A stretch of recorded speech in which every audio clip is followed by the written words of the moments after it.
الحمد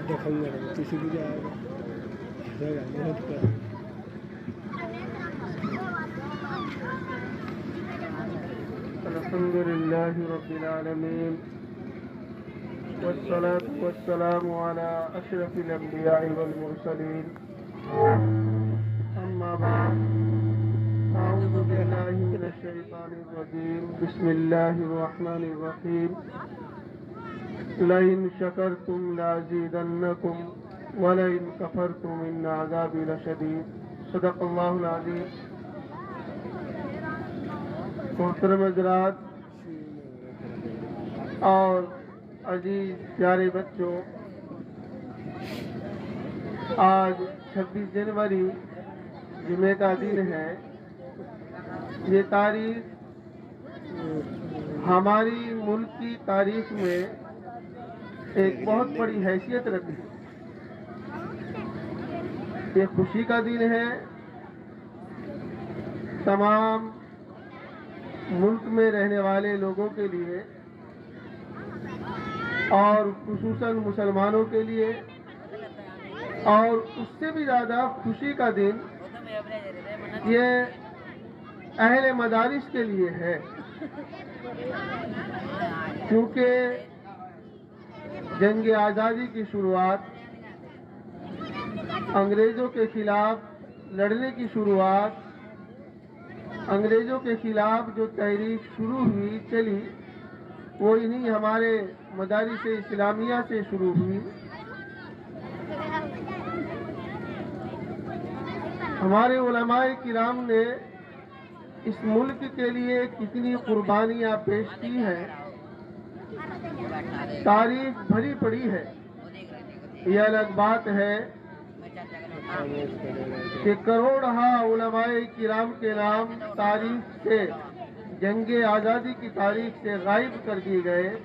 صرف چند نام ہیں جن کو ہم اور ہماری نسلیں، ہماری بچے جانتے ہیں.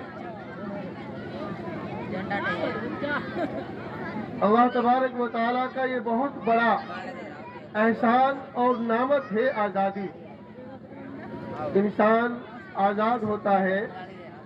آزاد انسان کچھ بھی کر سکتا ہے، اپنی مرضی سے چل سکتا ہے، پھر سکتا ہے، کھا پی سکتا ہے، جو چاہے بات کہہ سکتا ہے، بول سکتا ہے. غلامی میں یہ سب باتیں نہیں ہوا کرتی. مدارس اسلامیہ سے جہاں دین کے چشمے پھوٹتے ہیں، انہی مدارس سے سب سے پہلے دارالعلوم دیوبند سے انگریزوں کے خلاف فتویٰ جاری ہوا.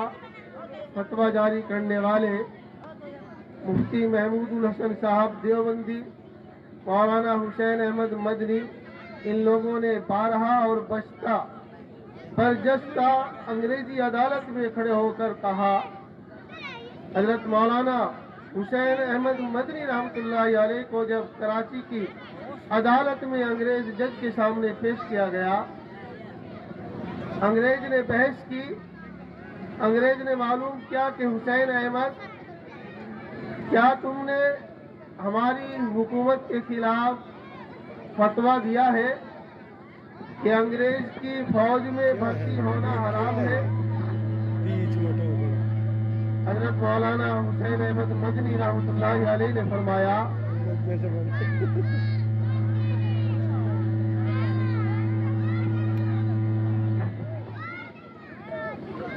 صحیح ہے، بچے بہت شور مچا رہے، آرام سے بیٹھ جائیں.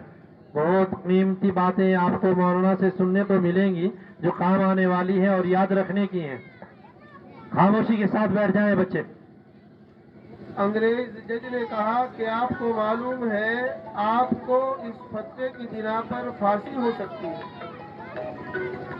حضرت مولانا حسین احمد نے فرمایا کہ وہ انگریز جج، فتویٰ دیا ہے کیا ہوتا ہے؟ میں تمہارے سامنے کہہ رہا ہوں کہ انگریز کی فوج میں بھرتی ہونا حرام ہے. انگریز جج نے کہا کہ آپ کو آپ کے اس فتویٰ دینے کی بنا پر پھانسی کی سزا ہو سکتی ہے. حضرت نے اپنی بغل سے ایک کپڑا نکالا اور فرمایا کہ وہ انگریز جج، جب سے میں نے فتویٰ دیا ہے اور میں دارالعلوم دیوبند سے تیری عدالت میں حاضر ہونے کے لیے چلا ہوں، یہ کپڑا ساتھ لے کر آیا ہوں۔ حسین احمد کو معلوم ہے کہ انگریز جج پھانسی کی سزا سنا سکتا ہے، لہذا حسین احمد اپنا کفن ساتھ لے کر آیا۔ یہ بہادری، یہ دلیری ہمارے اکابرین علماء دیوبند کی تھی، جن کے صدقے میں اللہ تبارک و تعالیٰ نے ہمیں آج یہ خوشی کا دن، یوم آزادی کے موقع پر خوشی کا دن منانے کا موقع عطا فرمایا۔ اس کے بعد حالات کیا ہوئے کہ جن مدارس سے مجاہدین تیار ہوئے، جن مدارس سے انگریزوں کے خلاف تحریکیں شروع ہوئی، جن مدارس سے انگریزوں کے خلاف فتوے دیے گئے، آزادی کے بعد آنے والی حکومتوں نے ان مدارس پر آتنکوادی پیدا کرنے کا ٹھپا لگایا۔ چنانچہ سب سے پہلے ایل کے آڈوانی نے یہ کہا کہ ان مدارس میں، ان مدرسوں میں آتنکوادی پیدا ہوتے ہیں۔ اگر کاش انہوں نے مدارس کی تاریخ صحیح طریقے سے پڑھی ہوتی، دشمنی کا پردہ آنکھوں سے ہٹا کر ہمارے اسلام اور مدارس کی تاریخ پڑھی ہوتی، تو وہ کسی بھی طرح ایسے الفاظ زبان سے نہ نکالتے۔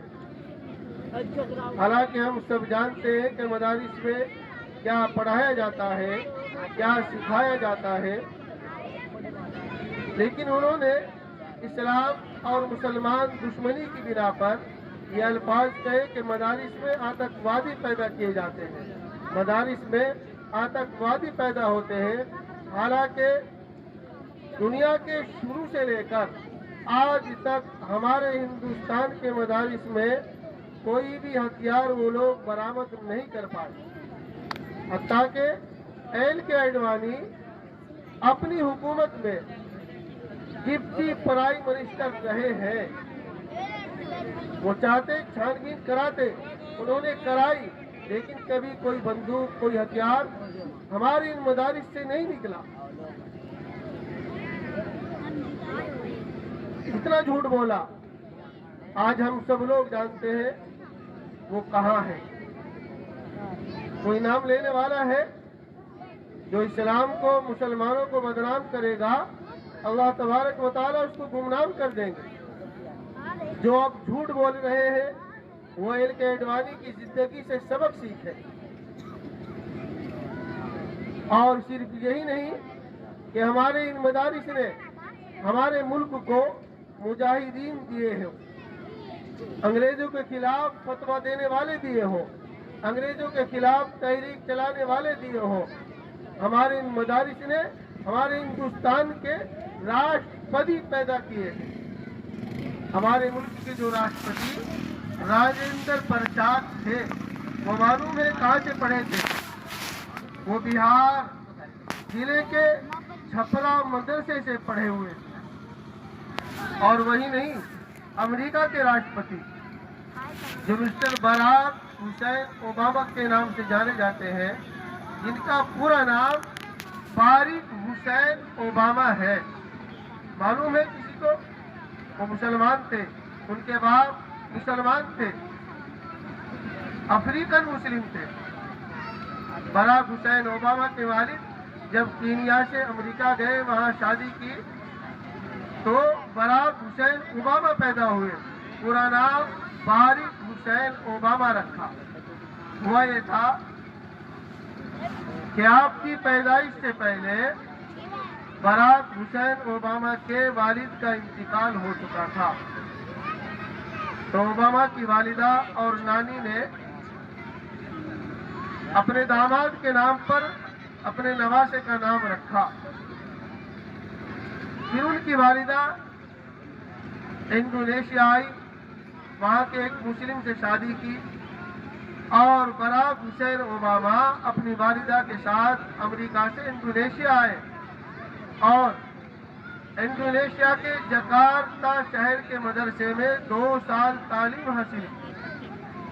اب آپ اندازہ لگائیں